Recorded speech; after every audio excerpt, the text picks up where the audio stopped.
John! What? Red 7! I don't know what Red 7 means. Hot route! I don't. What is hot route? Will you just go stand on the other side, please? Down! Come on. Ready! Down! Set! Hut! Hut! Hut! Hut! Hit me! Booyah! That's what we call a sack lunch. Nom, nom, nom, nom, nom, nom.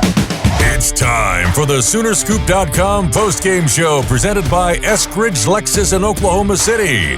Eskridge Lexus is the official travel partner of Soonerscoop.com podcasts.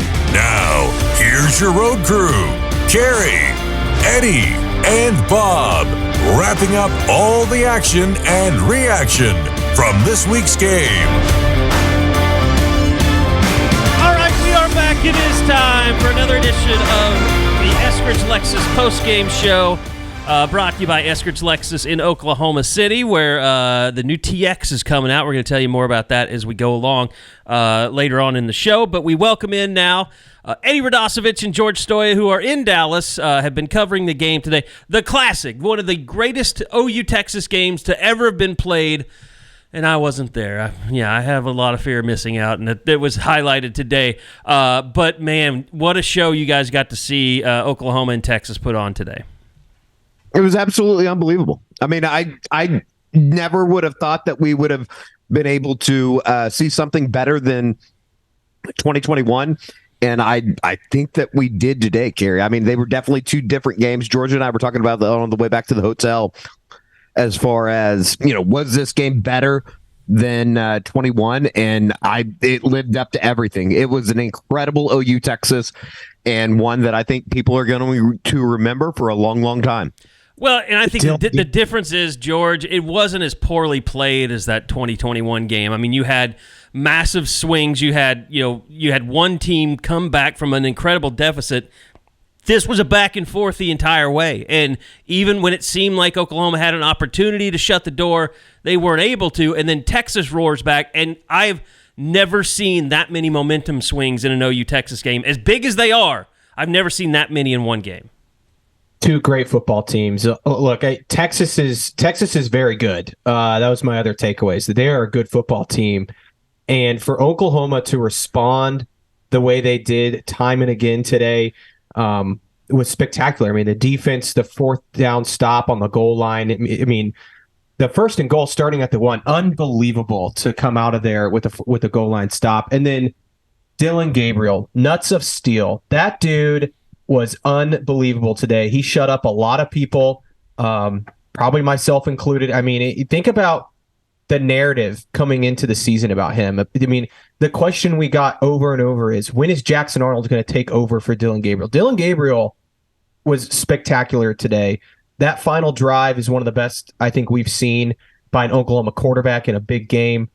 He was awesome. And, it just, what a win. And I think it goes back to, we talked about it this last week, but the Brent Venables era, just fast forward a little bit, because now all of a sudden you're talking about an Oklahoma team that could really, it's squarely in the college football playoff race, and Dillon Gabriel's in the Heisman race, whatever. But just an amazing, amazing game. Best atmosphere I've ever been a part of for OU Texas. I wasn't there in 2021, but it was incredible. The fans were amazing, and that final drive was just electric. Eddie, am I 123 or 12? 12. Okay, 12. There 12. we go. Thank you. I'm trying to do things to allow him to work. Side baseball there. Yeah. It was, Dillon Gabriel, all the props to him today. What he did in that final drive. I'm sure you guys were like me. Like, I had no hope. I was like, well, let's see what happens in these first games. Because, look, nothing in this game was going to be perfect, and it wasn't. And I think what we said when this game started is this team is going to expose a lot of flaws in either one team or two teams, because we thought it was a good matchup. We thought it would be a good game. I know, and look, I sincerely apologize for any of you who are mad at the Sooner Scoop crew. for not being 100% behind the Sooners and thinking that Texas was going to win, because we all did. And it's one of those things that we weren't ready to believe yet. I mean, you're coming off a 6-7 game. You're going to beat the top 3 team in the country who's gone to Alabama. Like, we all thought, I think, that OU would go in and represent and play well. But in the end, I just didn't think that they had the horses. And like you said, George, this fast forwards the Brent Venables era. It's warp speed. I mean, how far this program now has moved forward, how far Dillon Gabriel has moved forward in his lore, or just his current perception by the OU fan base. It took massive leaps today. I think that people were ready to believe. There were so many questions going into today. Like, are they going to be good enough up front? Are they going to be good enough on the offensive line? Are they going to be good enough on the defensive line? And they were. They dominated the line of scrimmage. They got 5 sacks on Quinn Ewers. That defensive line that we were like, do they have a pass rush? Brent didn't need to bring a lot of different blitzes today. They got after. I mean, Ethan Downs, another guy that a lot of people have to eat a lot of crow on, because he was fantastic today. Best game of his career. And then again, Dillon Gabriel, I think that was the big question mark today was, what would he be like in this type of environment, this big of a moment? And what did it do? It came down to him, and he goes right down the field. I mean, to scramble and then get out of the pocket to get to the Drake Stoops play was massive. They get the pass interference call, which it was pass interference, but you get a break there, and then to be poised in that pocket on the throw to Nick Anderson for the touchdown. That is not something I expected to see today from Dillon Gabriel. And he was like that all day. He was poised. He'd step up and run. I mean, 113 yards on the ground. I think he was fantastic on the ground. I mean, we have to stop and talk about that. I mean, this is a Texas defense that we all talked about. It's going to be the best that they've faced. It's going to be more physical.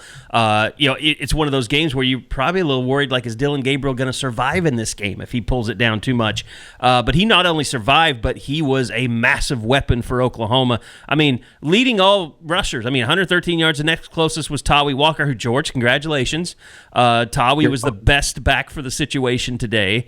And he even, I'm back here watching the game. The announcers, Herb Street and Fowler, they were enamored by how tough Tawi was running. But for Dillon Gabriel, the times that he got the big runs were when the Sooners needed the most. The first score after the turnover, Drencher Williams got the interception.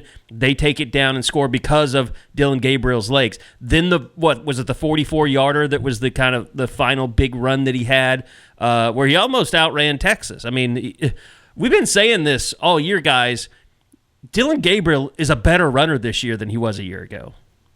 He has a great feel for what he's doing right now. And when he's deciding to get out of the pocket and make something happen with his feet, he's not sitting back there too long. And it just seems like he has a great feel for everything right now offensively and what he's being asked to do. And it was a magical day for him. He answered the call that I think a lot of people were kind of wondering, is he going to be able to do that? And he did that and then some. Well, you talk about the feel and the poise he had to stay in the pocket when it looked like I thought the throw to Nick Anderson that won the game.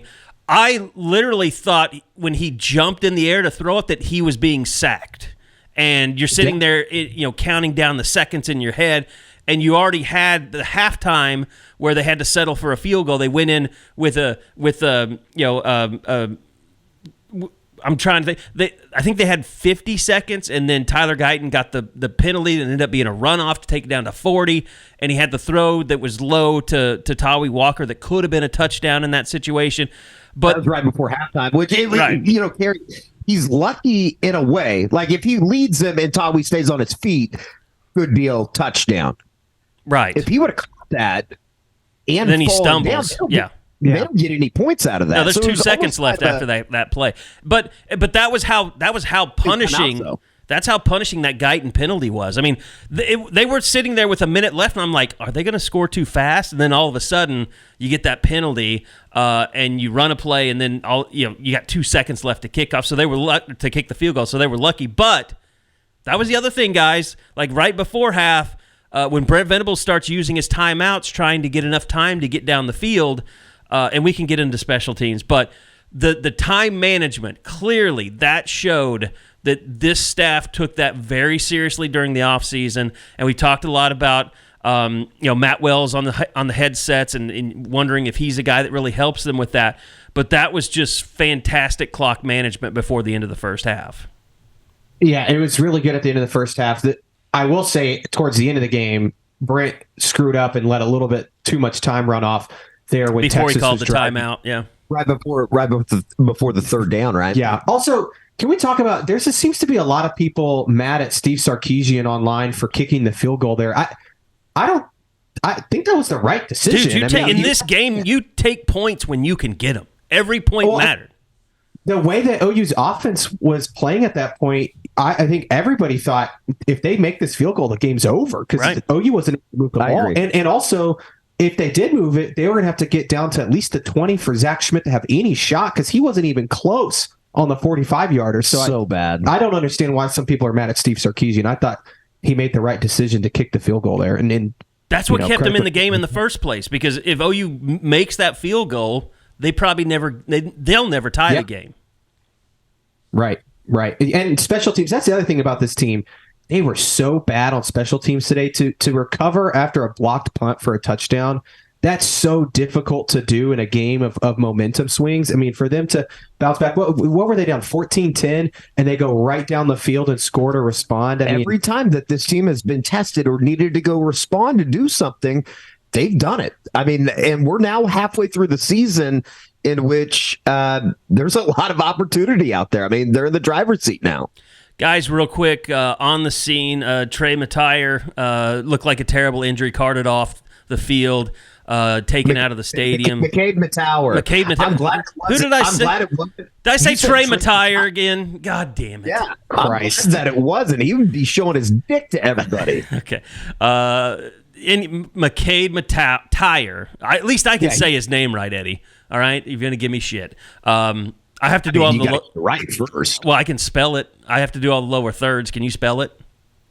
Matauer? Matire. From the misspelled Cincinnati on the show. Matauer. Not on this show. That was actually a thumbnail. I feel terrible for him. I think he broke his ankle. Ugh. Yeah, he was down there on the field after the game. It was quite the scene. Nobody rushed the field this year, but it was quite the scene down there. It was, yeah. I mean, that just every personnel that was down. You always talk about how there's too many people down on the sidelines. That kind of proved, because it was a mini field rushing. It felt like there were so many people. But also, Gentry Williams, I noticed he was back celebrating and dancing after the end. He did the post-game press conference too. Yeah, I mean, you're right. He did the post-game, so can't be that serious with him. Who else am I leaving out here that left the game? Andrell Anthony. That one seems to be bad. Yeah, I think he got rolled up on the one play. I mean, you hope it's not too serious, but I think it looked serious, and just the way he reacted, I would assume it's serious. But and we could dive into that during the bye week, but they do have other playmakers. I mean, Jalil Farouk, he made me look like a fool today. He was phenomenal, especially after the catch. I mean, he was really, really good at breaking tackles. I wouldn't call you a fool, George. I'll let other people do that. Yeah, well, thank you, Carey. But he was awesome. Drake Stoops was great today. How about Austin Stogner coming up with a couple big catches today? He was great. Offensive line, they protected. I don't think Dillon Gabriel was sacked today. They were really good. So I don't know, man. I'm almost speechless at this point. It was such a great performance by them. And the bye week comes at a good time. And I don't know. It feels like this team is really fast forwarding the whole process, like I said earlier. Back to the physical, just play from the Sooners today, and that was a big, talking point for Herb Street on the broadcast. Like they said that this game was a different level of physical in their eyes than even the Alabama-Texas game was, which. I watched Texas A&M and Alabama today. Texas A&M, it was more physical than Alabama, even though Alabama ended up winning. They just couldn't do. Their offensive line is not good at Alabama. I mean, but you saw them come out of halftime, and it was like the perfect drive put together by Jeff Lebby. They go right down and score 75 yards. And at that point, it just looked like Oklahoma could do whatever they wanted. They could run the ball. They could, pass protect Gabriel enough for him to. The receivers were catching the ball and just grinding out extra yards after the catch. And it was just, you felt like OU was taking over the game at that point. And they really had their opportunity to go up 14 on a couple of different occasions. But that's what I take most out of today. It's just, I'm a believer in OU's offensive line now, and I'm definitely a believer in their defensive line. Aiden Green. Yeah, I mean, he was on that drive. Yeah, he came in at left guard, and it was clear they started to be able to move the ball a little bit more. I don't know if that's schematically what they were doing, but he was really good.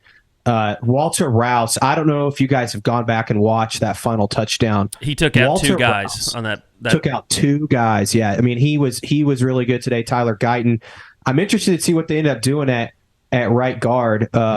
Obviously, with Matire out, for the season, I would assume maybe Caleb Schaefer. I don't know. Maybe move Everett over to right guard. I don't know what they'll end up doing, but yeah, the offensive line was great, and I thought the defensive line, if we want to switch sides, I thought the defensive line played their best game of the season. DJ Terry was awesome today. Yeah. Mm-hmm. He was exactly the type of player that they didn't have a year ago. No. And he was awesome. I thought Rondell Bothroyd did some really good stuff. It just felt like they were getting pressure on Ewers without bringing. We talked all week they were going to bring all these exotic blitzes, and they were able to get after him without doing any of that, which was just kind of bewildering. Yeah, and they did, but you didn't see any corner blitzing. I mean, you did see some linebacker stuff, but really it kind of showed you they were a little worried about the middle of the field with Quinn Ewers, and rightfully so, because, I mean, look, after he had 13 yards passing in the first quarter. I don't think he missed a pass until late in the fourth quarter after that. I mean, he was magnificent, but it wasn't like he was hitting Xavier Worthy behind the entire defense or anything. I mean, they definitely played it safe, and I think when Gentry Williams went down, being that Kenai Walker wasn't out there today, I think they just got a little conservative. And they were really good. Ewers was really good at times today, for sure. I mean, he rebounded really well. But OU buckled down when Texas got across the 50. They were really good at forcing field goals and making things difficult on them. I mean, it was they weren't able to get in the end zone. No, I think that we are very familiar with, Texas would have just milked out the clock on them here over the last couple of years, and they were able to force the stop and force the field goal and get the ball back with a minute 15. Well, and look, the goal line stand is something that we have not seen around these parts in a very, very long time. It might be the best 4 consecutive defensive plays in the last 15 years. Is that crazy to say? I mean, it was first and goal from the 1-yard line, and they didn't get in.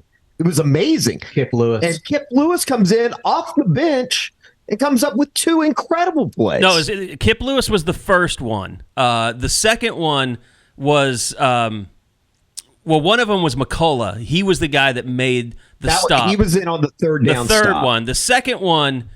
The fourth down. Deshaun was in. But no, on the run play, Deshaun was the one that blew up one of the run plays. I believe it was the third down in goal that he blew up. And then it's on I have it on the Scoop timeline because I was tweeting it out during the game because I was just kind of chronicling it. They weren't able to do anything with the ball after that, but they did bleed some clock.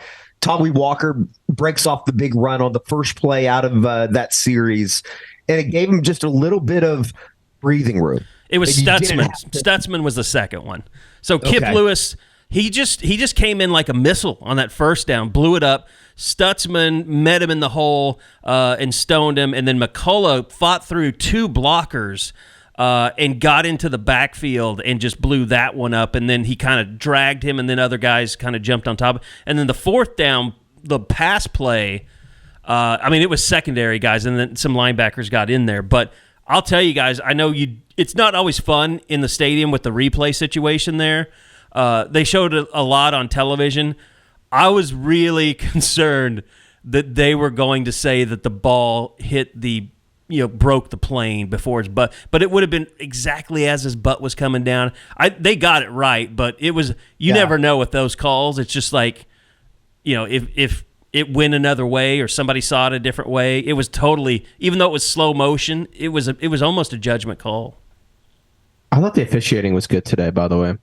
We had too many replays at times, and they let them talk shit a little but bit. in terms of penalties, I was like, I thought they did a pretty good job. They There was didn't nothing overreact. We've seen that happen before, where they're not even allowing you to show emotion and things like that. Ethan Downs got away with 1,000%. Oh yeah, he could have got a taunting penalty easy. But it was incredible. The entire day was incredible, just in terms of like what that meant to them, because I think that everybody kind of had the same thought in their mind when Texas kicks the field goal to take the lead with 1:15 left.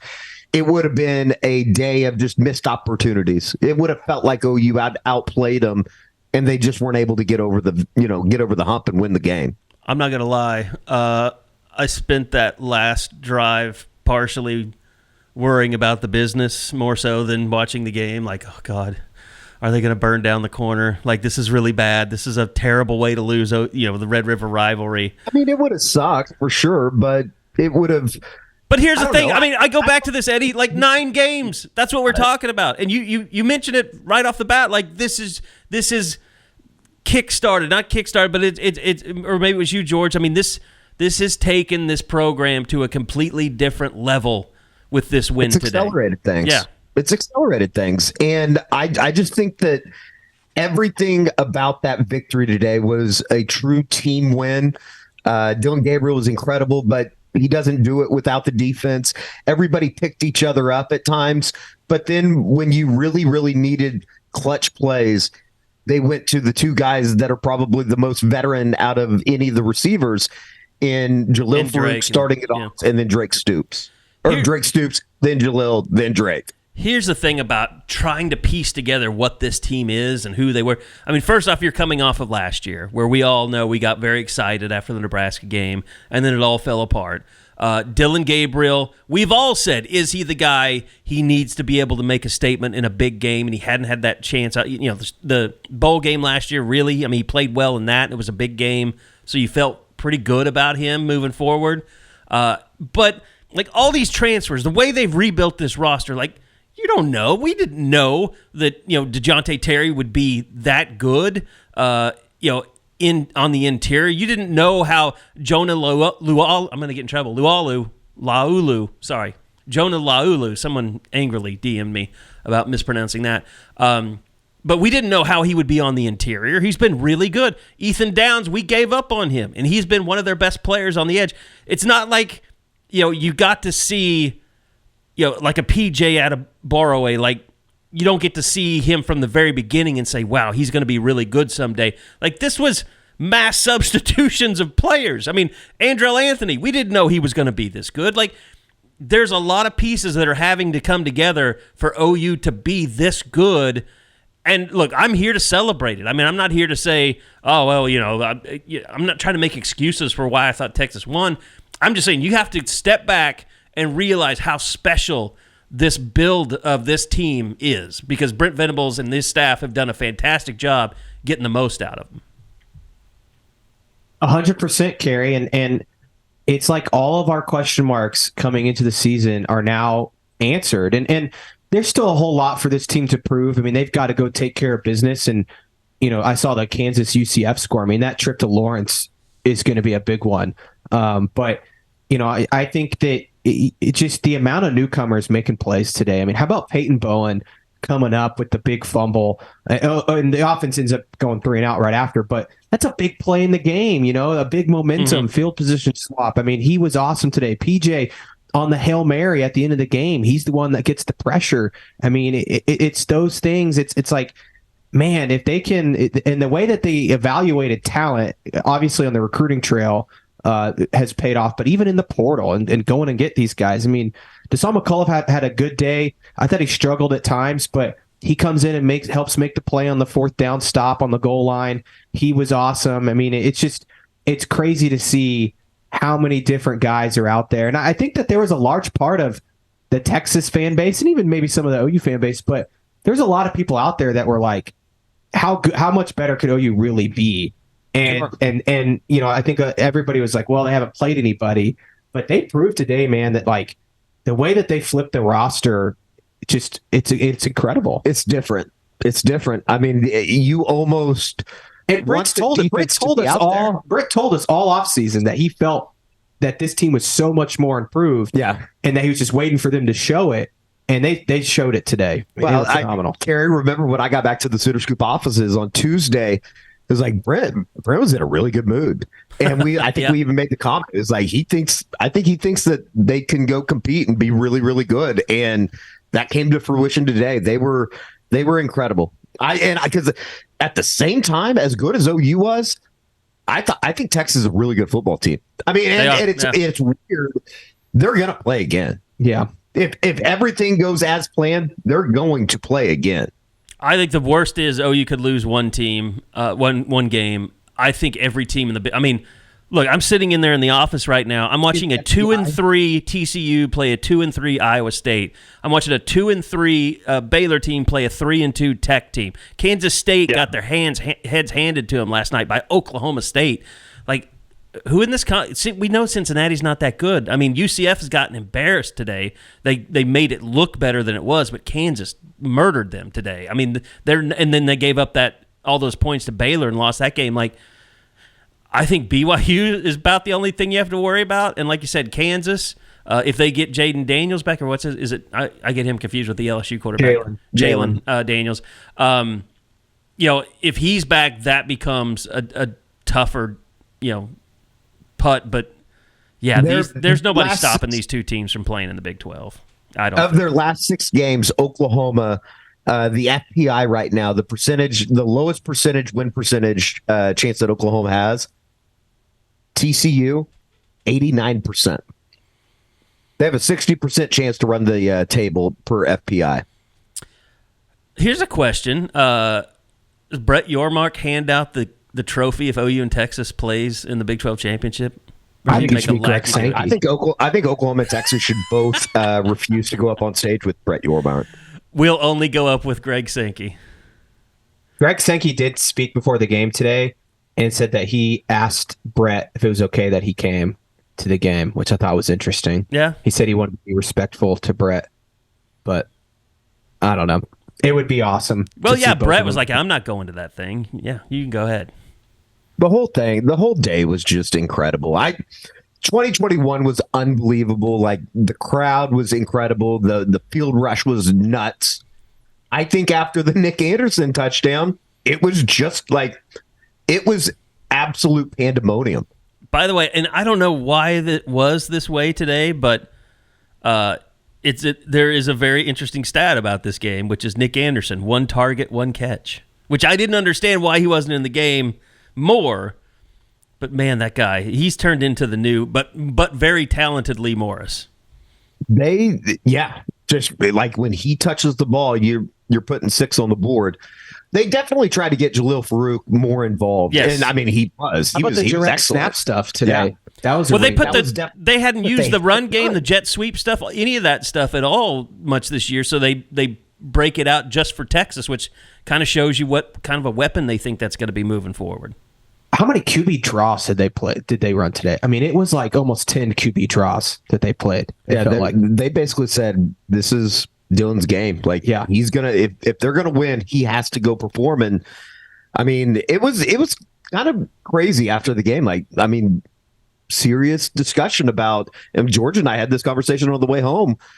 I mean, if they run the table, Dillon Gabriel's going to be in New York City. I don't think he's going to win the Heisman, but he's going to be up there. Yeah, I would have to think Caleb Williams is probably going to win it, just because he'll put up the biggest stats, and he also has the Lincoln Riley factor of like he's just carrying his team like a Baker and Kyler did because the defense is so bad. Whereas Dillon's played great, but he's not carrying this team. I mean, it's a full team effort. But here's the thing, though: Dillon and Kyler, or Baker and Kyler, were winning conference championships. There's no guarantee USC is going to win a conference championship. No, but I still think people will just look at Caleb and be like, he's the best player in the country and just give it. I mean, it's very obvious he's the best player. So, I mean, unless they lose, 2 or 3 games, which could happen. I mean, if they get killed by Oregon, I think it's up in the air. But Dillon is statistically right there with everybody in the country right now. And then you talk about he has, in my opinion, the best win in college football this year. I mean, it's he has to be in the conversation. And I thought that was great of his teammates to kind of stump for him today. I mean, it just kind of shows you the closeness of that group, and I mean, they're speaking it into existence. I mean, they really are. I mean, it's. I don't think it's something that a lot of national shows will be having a debate about this week. But the more his teammates continue to talk about it, the more it gets repeated. And eventually, if he continues to play well and Oklahoma's undefeated, they're going to start because they've got to put. You know how this goes, guys. It gets to the end of the season, they're like, well, we don't really have that many guys to talk about for the Heisman because there's he'll become one just because Oklahoma continues to win. And you know crazy. What? Quinn Ewers, he's still in the mix. I mean, he played well enough. I know he had 3 turnovers, but basically his team was sitting there ready to win the game. What are the Heisman odds right now? I haven't looked. Because I would have to think Gabriel would jump into at least the top 5. Hold on, I'm Googling it right now. Michael Penix Jr. is obviously in there. Jordan Travis, Quinn Ewers, Bo Nix, Sam Hartman. Yeah. Drake May. See, it's not updated yet, but Dillon Gabriel before today was at plus 2,000. Actually, I'm looking on Vegas Insider like you are. He's moved up to plus 12, plus 600. Wow. In one casino, Bet Rivers. Would that make him third? With Bet Rivers, let's see, Caleb Williams is 200, Michael Penix 300. That would make him third. Yeah. Wow. At 600. That's crazy. And then Bo Nix 1,000 would be fourth. Yeah. That's crazy. How about this is off topic, but how about the Carey, I don't know if you saw this after the game, but the players talking about doing the med ball ab workout 49 times. I mean, and what's so funny is like all week, and I knew they were lying to us, but all week they told us, oh no, we don't think about the 49 nothing. Like it's not something we harped on all off season. Literally every Tuesday since January, they were doing 49 ab whatever med balls. And I would imagine that they did a lot of other 49 stuff, but I thought that was pretty cool that they. I mean, that's another person who needs a shout out today, Schmitty. I mean, those guys physically, that's the most physical I've seen an OU football team in a long time. They will knock you around. Yeah, like that was a very physically tough played game too. By the way, I just looked through this. So Dillon Gabriel right now 4th at Caesars MGM, or what is this? This is Bet MGM. He's 4th at 1,200. He's 4th with, and this is so hard, Vegas Insiders, with Caesars. So he's basically 4th across the board everywhere except for they list Bet 365. He's 5th there. So he's moving up. And I assume that's from today. He's in it. I mean, he's very much in it. I would not be shocked at all if he's in New York at the end of the year. Washington's the other team. Like, if Washington outduels USC, does Michael Penix get the West support over Caleb Williams since he's already won it? The other thing, too, is he's already got his Heisman moment, right? You always talk about what's the player's Heisman moment. I mean, Dillon's got it. I mean, that drive today was it. And that's a factor in it. The knock on him is just going to be the level of competition the rest of the way. Yeah, Big 12's just but if he puts up big stats, it won't matter. Yeah, if he puts up stats, he'll get there. And if they just keep winning, I mean, you just can't. If a team is 12-0, 11-1, whatever, and he's putting up those type of stats and they're winning, then he's got to be there. Especially from Oklahoma, I would think the brand obviously helps him too. I'm sorry to disappoint Toby Rowland. I don't have a good segue here, but I just want to tell you about Eskridge Lexus, the proud travel sponsor of Sooner Scoop. They've got the all-new Lexus TX SUV. It's almost here. It's their biggest SUV they've ever built. It's arriving in October. The TX is the perfect family SUV for lugging around all your stuff to the next sporting event, tailgate, road trip, whatever. Mention that you're a Sooner Scoop subscriber, and Eskridge Lexus will offer you a special discount on any new or pre-owned vehicle. And as always, they never have any kind of bogus charges like dock fees or force you to buy added accessories that you really didn't want. So call or visit EskridgeLexus.com. Go to EskridgeLexus.com, get the phone number, give them a call. They will take care of you. I know I was talking to Ed this week, and he said he got to drive one of these TXs. And Eddie will tell you. I mean, the Lexus is a non-worry vehicle. It's just, it's what luxury should be, and it's not ridiculous. I think he said like maxed out. These things were close to like $62,000, and you know how hard those third rows are to get. So now's a good time if you're looking for a third row. Give Ed and the guys at Eskridge Lexus a call and check out the TX. It's brand new. It's about to be out, so get your place in line if you've been struggling to find that third row for your family and you want to get in on a car that is luxury and just fantastic to drive. Okay, so off week is coming, and I want to get some more into what happened on the field, but let me just ask you, I mean, is the biggest issue now moving forward, and I know we'll talk about this a lot this week, but just trying not to get over your skis a little bit, managing expectations, managing guys from thinking that they've arrived, because I've regardless of who says it, you got to know the players are now believing in a way that maybe some of them might not have, and they might think they're a little better than a UCF, knowing what UCF has lost quite a few games. I think it helps that it comes right before the bye because they can kind of reset. And I think Brent has done a really good job of instilling that mindset that they haven't done anything yet. And even after the game today, he's like, we still have a long ways to go. Like you felt that from the players too. I mean, down on the field, and this will probably be in Sights and Sounds. Everybody's celebrating. Peyton Bowen was going around telling people we haven't accomplished anything. The mission's not accomplished. Yeah, it's from a freshman too, It was almost insane. And like Brent, like I'm gonna have to go back and look at the video, but Brent's almost like, dude, you can like enjoy this right now.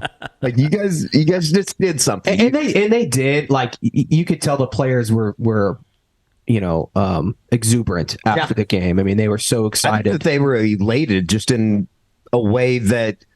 It was not necessarily a surprise. I just think it was like a sigh of relief. Like, holy shit, we just did that. It is a validation of everything Brent has preached and talked about. I mean, I asked a lot of the guys, like, coming off of last year, does this just validate what, Brent has preached to you guys for so long? And they talked about that. But yeah, Carey, I mean, that's the next big test for this team because you look at the rest of the opponents, we already talked about it.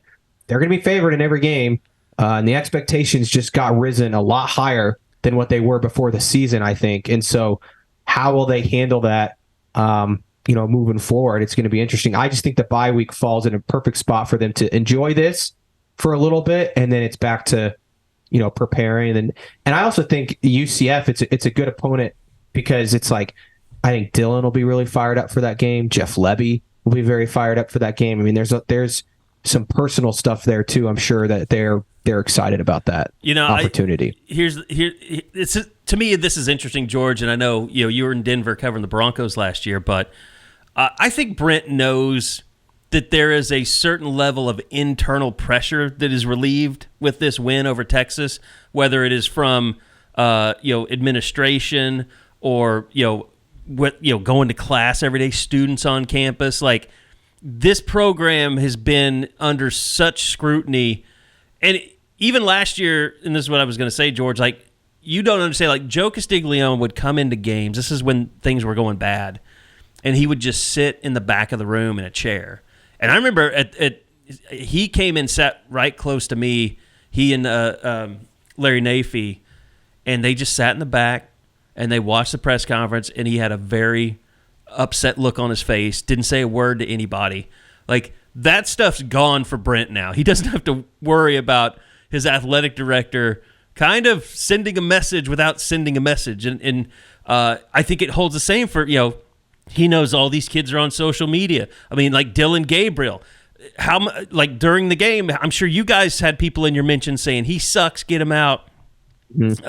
Like, that stuff it's never going to disappear because the next time he throws a pick, people are still going to say, I knew he wasn't that good or whatever. Like there's just some people that don't like Dillon Gabriel because he's not Baker, he's not Kyler. I don't know. I think that he won over a lot of people He today. definitely did. No, that's what I'm saying. I'm saying he'll still have a few of those people, but overall, he'll have more people supporting him now than he ever has. Those people should go to Walmart into the gun section because they're idiots. It's also Jeff Levy. I still have people in my mentions. Oh, Jeff it Levy was today in the Scoop account. I thought it was maybe the best called game he's had in his career at Oklahoma. I mean, the only thing I fault with him, and it's not really a fault, but after they always talk about the sudden change turnover, and he was clearly trying to hit a big shot, and the play never developed downfield. It just looked bad because you had come out and run the ball out of halftime, and you were controlling the game. Yeah. They probably didn't need to go for the big shot. They probably should have just taken the ball and kept running it, used Dillon's legs. Got down and got up by 14, and it didn't turn out that way.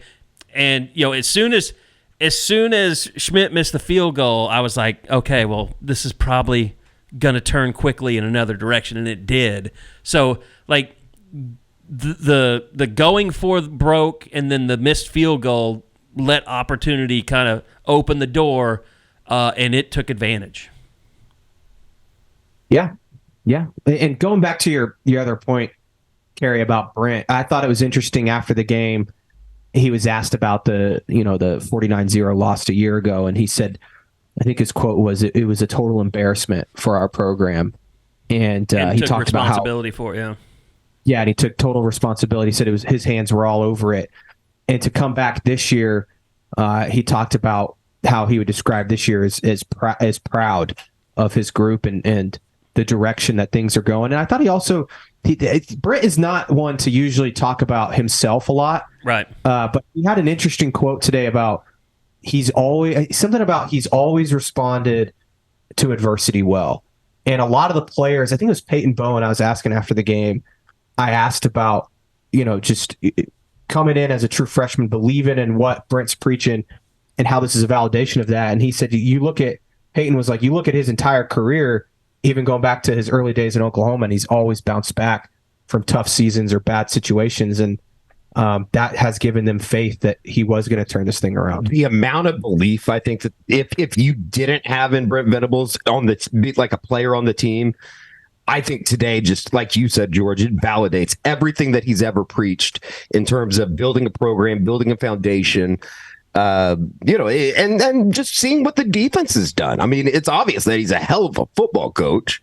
Yeah. It's crazy. You know what I love is, you see all these offensive coordinators that become head coach. You go back to Mike Leach, but, Lincoln Riley and Steve Sarkisian. And it's like the camera spends so much time on those guys as they're calling plays during big moments and things like that. But today, it really struck me that Brent Venables has now been set up as like an offensive guru, but on defense. And you don't see that a lot with head coaches. Like Brent is so involved in it, and they literally made it a Brent Venables versus Steve Sarkisian matchup today because they're both head coaches. They're both clearly in charge of their offense and their defense. And I love it. I mean, it's great television drama. It makes Oklahoma a bigger draw, I think, because anytime that Oklahoma can go up against a really good offensive team, it's going to be Brent Venables versus the team they're playing. It's just a really cool kind of dramatic thing that you don't see a lot of. The cool thing about it for Brent, and again, this thing still has a ways to go. Like, I don't want to crown these guys just yet. Sure. But for Brent, it's like ever since he's gotten to OU, he said all the right things. He's gone and recruited well. He's gotten the right players. Like everything, you're like, okay, he's doing it. But can it produce on the field? Can it? He hadn't had the results to back himself up. Yeah, exactly. And today, it just it was validation that he is doing this the right way. This is working. These guys are buying in, and this is giving the right results. I don't know. I just felt like a very big moment for him. Like I could see us looking back in several years and be like, that was when it all came together. Yeah, there's just so many things about where they've come. Like I said, I chastised everybody in the media for asking the questions about changing the culture and all that stuff because it wasn't time yet. Now it's time. I mean, now you can start. Yep. You can start asking those questions and digging into those stories and telling the stories about the medicine ball and Schmitty and all the things that you talked to Peyton Bowen about and also, guys. By the way, I did mention. And Eddie, you were the first one to bring this up, so I give you kudos that Billy Bowman also missed this game a year ago, and his presence was huge today. He was really good. I mean, defensively, they were about as good as I think you possibly could imagine. Texas got some things. There was some open stuff that they hit, but for the most part, like you said, George, anytime that Texas went on a drive, it felt like they had to finish. And, the long run to tie it up at 27 in the fourth quarter, sometimes you just get beat. And that's what happened. Like, it was a really good run. Billy Bowman, 11 tackles today, just by who I did not realize he had that many. I didn't think that Jaron Kanak had a particularly great game, but he was around the ball a lot. He led the team with 13 tackles. George, your curse, I think, has been lifted. Danny Stutzman, 9 tackles today. He did not get hurt. He had a tackle for loss, too, didn't he? He had 1.5 tackles for loss for a total of 4 yards. I think he's going to be maybe leading the country with that. He had a good day, so the curse of the George Stoia features is lifted. We're talking about Heisman. OU keeps winning and playing defense like this. Danny Stutzman's going to be a finalist for the Butkus Award. He has the statistics. It's just going to come down to, are you playing on a good team with a good defense? I don't know what his numbers are, but the Cooper kid from A&M is pretty stiff competition. Up there. Yeah. But the problem with A&M is they're losing. Right. But not because of the defense. Because that defense is right. But it's the same thing, though, with Danny. Like, with Gabriel, like, if they go 12-0, Danny's going to be a finalist just because he's on, one of the best teams in the Heisman is the country. best player on the best team. We've had that discussion a lot, but the problem is I don't know if the Butkus is that way. No, but it does. You want to be on a good football team. Sure. The kid that's leading the country in tackles right now plays for UTEP. I mean, he's not going to be in the Butkus. He's not going to be a Butkus finalist on a team that wins 2 games. Dad contacts you through the DMs and goes to town on you. Bring it on. I'm sure he's not going to listen to the Eskridge Lexus post-game Oklahoma Sooners podcast, though. I think I pissed off a lot of Texas media today, so I'm sure I'll have them in my DMs. Oh, I saw you quote tweeting Catch today. Yeah, I may have ended his career. It can't be done. Eddie's already killed him. So I'm glad that he was. I'm glad that he was back, though. I'm glad that we resurrected him to come back and watch that. Those prognostications that unfold. Yeah, it wasn't quite 55-17. Also, Carey, guess who? Stupid dumb bitch. Carey, Ian Boyd, you're off the hook this week. It's Jeff Ketchum. Ian Boyd's never off the hook. Ian Boyd doesn't even get. He doesn't even get the. I wasn't even going to bring up his name. I didn't even. He's not even on the level to get acknowledged. Yeah. Like he can break down the 4-3 or something with somebody else. Speaking of Ian Boyd, Carey, guess who called me during the press conference tonight or today? AT&T Wireless. I don't know. Our good friend Grimlock called me. God, during the press conference. I'm like, yes, I had to text him. Like, what are you doing, dude? I'm working. Was he just hammered and he wanted to talk some ball? I don't know. I didn't answer. I'm sure. I didn't answer. But shout out Grimlock. I'm sure he's having a field day with Ian Boyd on Twitter. I don't even know what Ian Boyd said this week. So he picked Texas to win. I think, what was it, 35-13 or something? I have no idea. I think it was. Look, it was. I mean, look, there's no doubt. You guys can be mad at us for not really believing that OU could go in and win this game, but at least we thought it would be a good game. The Texas media treated Oklahoma like Dillon Gabriel was the quarterback during the 49-0 loss last year. They might have thought he did. I mean, they treated Oklahoma with such disrespect and didn't even. I mean, like they gave them no shot. No shot. Said they should be scared. Yes. Yeah, that happened. So I mean, respected people within the media like just completely lost their minds because Texas had gone to win in Alabama. Like, I think that we sat there on the unofficial 40 and I said that I was going to pick Texas, but it was because I didn't believe that somebody like Dillon Gabriel could go do what he did. He did it. Yeah. And the narrative all week was, well, Dillon Gabriel doesn't make up for 49 points. And it's like, man, have you been paying attention to anything Oklahoma's done? They had it's not just Dillon Gabriel. They had so many other guys added to this football team, and we talked about it earlier, all the transfers and stuff. But and guys, doesn't that speak though to the job that Brent Venables has done through the transfer portal? That he's done such a job that no one could believe that they could make this type of turnaround because it's not believable. I mean, when you say that was an unbelievable game, yes, it was an unbelievable. No one could have scripted that, but with Brent Venables, he's taken a bunch of spare parts and put it together and made not just a good defense, but one of the best defenses in the country. And then Jeff Lebby, for whatever you want his faults to be, he and Dillon Gabriel just went in and won a game against the number 3 team in the country who beat Alabama at home. And Dillon Gabriel, I don't know if you guys saw this, he counted for the 3rd most total yards by a quarterback in Oklahoma history in this game. The only 2 ahead of him, Kyler Murray and Baker Mayfield. That's crazy. I know it wasn't the most total yardage by a quarterback since Baker in 2016 against Texas. Right. Baker. It was the 45-40 game. Yeah, I mean he was phenomenal today. I mean I don't know what else to say. He was really effing good, and a lot of people owe him an apology. Just don't curse, George. It's not. It's beneath you. I know my mom will be upset. But I'll drop an F-bomb eventually. I think you got a YouTube commenter that was upset with you for your. He was definitely upset with you. You guys used the S word a little bit in the game day preview.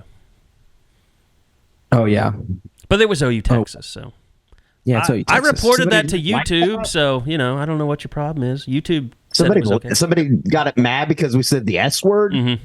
Yeah. Wow, what a run by Louisville! What a loser. What is the Notre Dame? What's going on in Notre Dame Louisville right now? Louisville just scored a 17-10 lead. I feel bad for Mark Stoops, man. That was an awful showing. I don't know if that's even over yet. What's the final score of that? I don't think it's over just yet, or it's just finished, but it was not good. It's not the way that I think. Yeah. And I think Brock Bowers got hurt in that game. Georgia's still going to be really tough to beat. Yes. They're probably the toughest to beat still. And that's the thing with OU. I know people were mad at me last week. I think I said, I didn't think OU can win a national title. I still don't think they can win a national title, but I do think they can make the college football playoff. And won't it be fun to on national title? Wouldn't it be fun to see OU in the playoff with a defense? Because that's never happened before. Yeah, it'd be awesome. I think that they're only going to continue to get better. Yeah. Well, that's the question. It's what's the ceiling with this team now? I mean, obviously you've got young guys like the season they haven't been beat, like PJ. I mean, who are going to continue to come along. I think Jaron Cannett can get better. If they got to stay healthy. Yeah, they got to stay healthy. Like Gentry Williams going down it hurts the defense. Woody Washington would hurt the defense if he got hurt. Losing Andrell Anthony, we'll see how big it is because I do think they've got a lot of guys there. Like I think a Brennan Thompson could maybe step up in his place. I mean, they won the game and they lost 2 starters today. Yeah, for the year probably. And McCade Matower and Andrell Anthony. And say what you will about McCade Matower. He's been a very pivotal leader for this group and also a guy that he's just consistent. You know what you're going to get. So replacing him at right guard is not just going to be something that's very easy. But guess what? I believe it could be done after today because that offensive line held its ground against a really good defensive line. And by the time Andrell Anthony is back and healthy, Nick Anderson's probably a totally different player too. So that's another thing. You've got to press him into action and get him whatever he's lacking at, route running, whatever. It's time to unleash him and get him to a level that gives you a chance with another major offensive weapon going into a postseason. No doubt. It's gonna be a lot of fun. I mean, we basically, I told George during the instant reaction show, we got 13 days to basically talk about what this thing is now and the accelerated, rapid pace that they are kind of playing at. Like it's a little bit shocking. It's a little bit surprising that we're talking about that team from a year ago turning into what it's become and having a marquee win in Brent Venables' 19th game as head coach. It should be noted, I don't want to take all the credit, but it should be noted that I have only covered Oklahoma teams that win the Big 12, make the college football playoff, and have a Heisman finalist. Pretty good. Yeah. Knock on wood. But you've also covered the Broncos. I did, but that is very clearly not my fault because that is just a terrible organization. What'd you guys do last night, by the way? Nothing. I went out to eat. Went to dinner with a bunch of buddies and their wives over at Javier's, and then went over to a buddy's house for probably like 2 hours, and I was back here by like midnight. We both were in bed by midnight. I warned Baker to stay away from you if you wanted to be standing upright today. Speaking of which, Baker, great moment after the game. Just telling you where I am in my world. I go up to him. He's on the field, kind of celebrating. He's kind of walking off, and I wanted to talk to him about Dillon for my story because I was like, man, what a perfect person to talk to for that moment. And I was like, hey, Baker, and he just kind of turns and I was like, can I talk to you for a couple minutes? I don't know if you remember me. I'm George Stoya with Sooner Scoop. And he's like, yeah, George, I know who you are. Yeah. What do you, he's like, yeah, I can talk to you for a second. And so I got to talk to him a little bit about Dillon, but I was just like, damn, he remembered who I was. Yeah. Also, another great moment, Carey. We walk in up where the buses come, and the people are just crowded down that whole street. It was packed this morning. And we walk in, the chants for Eddie coming up that road were phenomenal. Holy I put shit. the video out there. It was pretty wild. It was incredible. And I sent it to my family, and I was like, isn't this awesome? And my mom replied, wow, that's great. I also heard some people yelling your name, George. That's pretty cool. And I was like, thanks, Mom. Appreciate it. I was a little worried about you this weekend, just from a boss standpoint, not a ball breaker standpoint, but I was a little worried that you would be overwhelmed by everyone recognizing you with all the YouTube success that we're having. I will say I'm not on Eddie's level just yet, but and rolling with him has helped me because I'm like his Robin to Batman in a lot of ways, but it is getting weird where I mean, literally people were yelling at me, hey, George, you want to get some chicken tenders? And I'm like, all right, folks, that's enough of that. Yeah, I was hanging out with Corby a little bit at Baker's thing, and yeah, we were joking about you some too. So you're getting famous. You're getting up there. By the way, my phones are going up. I will say this: Corby's he's very humble, but I did remind him that he has like 3 times the followers of Eddie. I mean, the Dallas media market is ridiculous, and he's a god there. So, love Corby. What a day! What a day! It's a great weekend. I mean, I'm glad I got to experience a little bit of Dallas. It was definitely sucky to not be there covering that game today. But you know what? We got to build the empire back here, and that's what we're doing. So we had to get a pod out. I'm glad we were able to do that. Yeah, for sure. But guys, any final thoughts on the day? Just overall the game? Anything that we glossed over that you thought was important? I just think it's a monumental day in Oklahoma football history. Like, I think that's one of the greatest wins in OU football history because of what it meant to get over that hump. A little bit of the asshole in me that, just to rip it away from Texas like that, from that fan base that, had kind of believed that they were back in college football playoff contention. Everything that came with the arrogance that they had over the last couple weeks about their football team. And I still think they're really good. And I think they're going to play again. It was kind of interesting after the game. There were so many people talking about how this is probably, the first matchup of what's going to be 2. And I look forward to it in Arlington if that's where this ends up happening. It was an incredible day at an incredible environment. And it was a lot of fun to be a part of. I have the same kind of vibes of 2021 when we stepped back and it was like, holy shit, what did we just see? This one felt different. This one almost felt bigger in a way because they just, I don't know. Brent needed this in a certain level to be able to just say that they beat Texas and kind of get back for last year. George, you? I got nothing. We're going to go smoke some beers and enjoy our Saturday night. I mean, I think we covered it all. Eddie just nailed everything that I would have said. And I'll just say this. I'm happy for the fans out there. You're going to be able to watch college football final, and you're going to remember what it's like being in the center of the college football universe. I'm so happy for you guys because you've been through so much shit the last couple of years, from Lincoln dicking everybody over to going through a 6 and 7 season. I mean, think back, guys, to the airport scene. That was kind of joy delayed, but Brent Venables walking off of that plane in the airport, the jubilation that was that night, like, it's come full circle now. Now he's the right hire. You had to wait for it, but now that Brent is the person that's capable of taking this back to the level that you want it to be.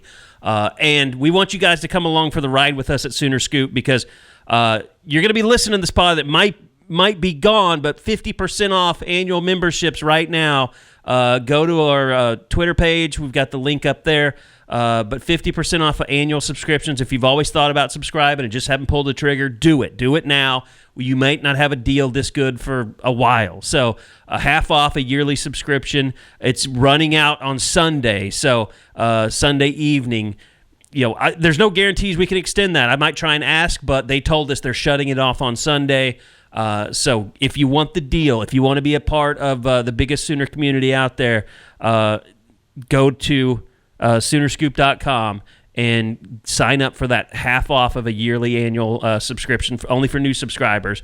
We'll love to have you on board, and it's going to be a great train to follow for the rest of the season. So, Eddie, George, thank you so much. Go out and enjoy yourselves in Dallas on a Saturday night. We'll be back again in 2 weeks when the Sooners take on UCF at home for another edition of the Eskridge Lexus postgame podcast show.